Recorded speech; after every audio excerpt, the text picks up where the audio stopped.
Nabi Nuh alaihi salam menurut cerita mempunyai beberapa orang anak. Namun barangkali kebanyakan orang hanya tahu tentang kisah putra sang Rasul yang bernama Kan'an.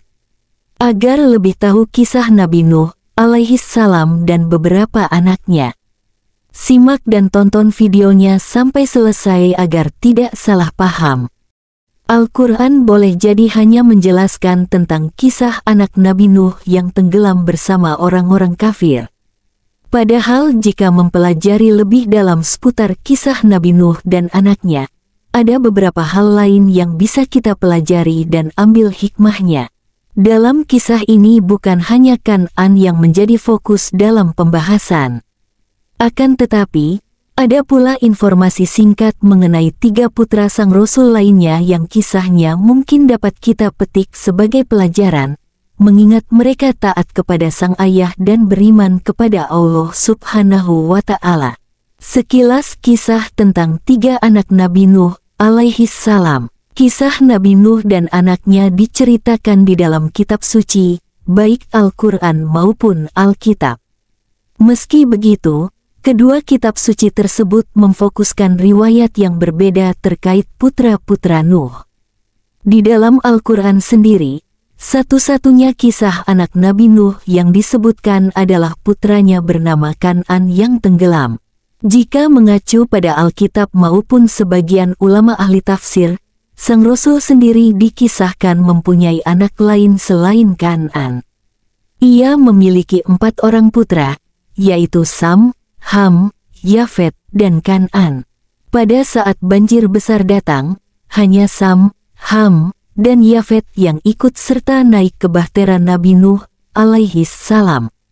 Setelah banjir usai, ketiganya tetap tinggal bersama Nabi Nuh alaihi salam selama kurang lebih 200 tahun hingga sang Nabi wafat. Menjelang akhir hayatnya, Nabi Nuh alaihi salam terlebih dulu memberikan wasiat kepada ketiga putranya. Ia membagi wilayah bumi menjadi 3 bagian, yang masing-masing diberikan kepada Sam, Ham, dan Yafet secara merata. Sam mendapat bagian untuk menetap di bagian barat, di mana keturunannya diduga mendiami kawasan Romawi, Persia, Arab, Hijaz, Yaman, Irak, Syam, dan lain-lain.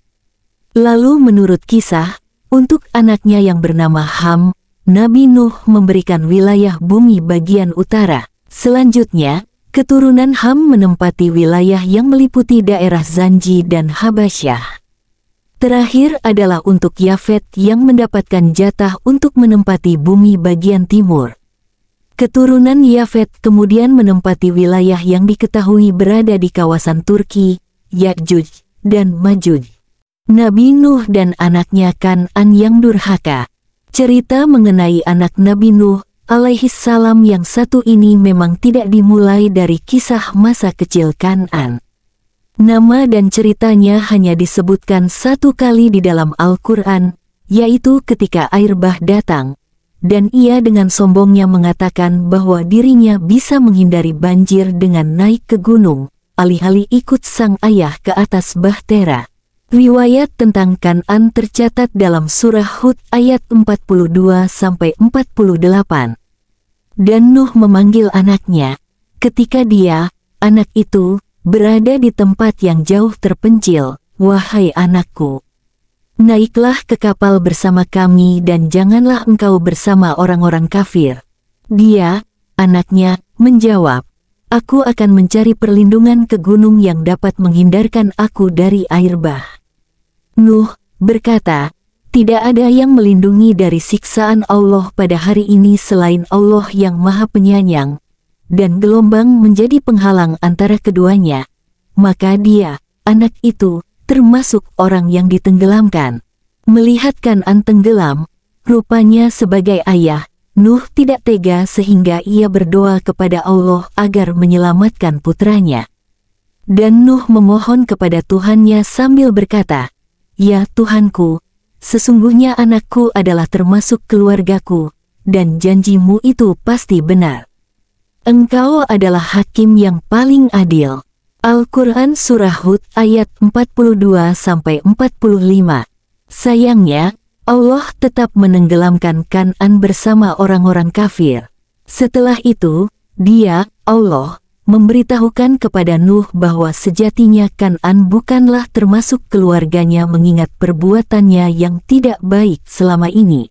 Dia, Allah, berfirman, "Wahai Nuh, sesungguhnya dia bukanlah termasuk keluargamu, karena perbuatannya sungguh tidak baik. Sebab itu jangan engkau memohon kepadaku sesuatu yang tidak engkau ketahui hakikatnya. Aku menasehatimu agar engkau tidak termasuk orang yang bodoh." Al-Quran Surah Hud ayat 46. Polemik tentang benar atau tidaknya Kan'an adalah anak Nabi Nuh alaihi salam.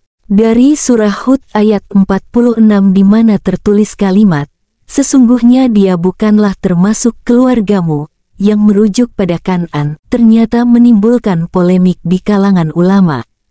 Sebagian ulama menyatakan kalau Kan'an kemungkinan bukan anak kandung Nabi Nuh alaihi salam, melainkan anak haram dari sang istri.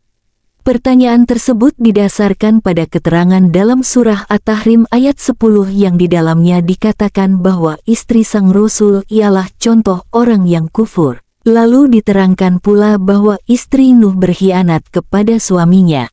Allah membuat perumpamaan bagi orang-orang kafir, istri Nuh dan istri Lut.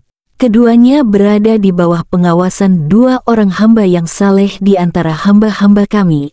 Lalu kedua istri itu berkhianat kepada kedua suaminya. Tetapi kedua suaminya itu tidak dapat membantu mereka sedikit pun dari siksaan Allah. Dan dikatakan kepada kedua istri itu, "Masuklah kamu berdua ke neraka bersama orang-orang yang masuk neraka." Sementara itu, sebagian yang lain menilai pendapat demikian tidak benar. Pendapat kedua ini menganggap Kan'an adalah anak kandung Nabi Nuh mengingat sang Rasul memanggilnya dengan penuh kasih sayang, sebagaimana tertuang dalam kalimat, "Wahai anakku," seperti yang diriwayatkan dalam tafsir Al-Amsal. Lagi pula, Al-Quran juga tidak menyebut apakah istri sang Nabi adalah seorang pezina atau bukan. Ditambah lagi, firman Allah yang mengatakan kalau Kan'an bukan dari keluarga Nuh bisa jadi untuk menjelaskan tentang kekafirannya, sehingga tidak perlu dianggap sebagai anak. Hikmah di balik cerita anak Nabi Nuh alaihi salam. Dari kisah mengenai anak-anak Nabi Nuh dan kisah salah satunya yang tenggelam karena air bah bersama orang-orang kafir, kiranya dari kasus Kan'an, kita bisa tahu bahwa tidak semua anak patuh pada orang tuanya. Bahkan, putra seorang Rasul sekalipun bisa mengingkari Allah dan tidak percaya pada ayahnya. Dari situ, kita juga dapat belajar, ada baiknya mendengarkan nasihat orang tua. Terlebih dalam keadaan genting, setiap orang tua tentulah menginginkan yang terbaik bagi anaknya. Yang dalam kasus ini seorang ayah berusaha menyelamatkan anaknya dari banjir besar.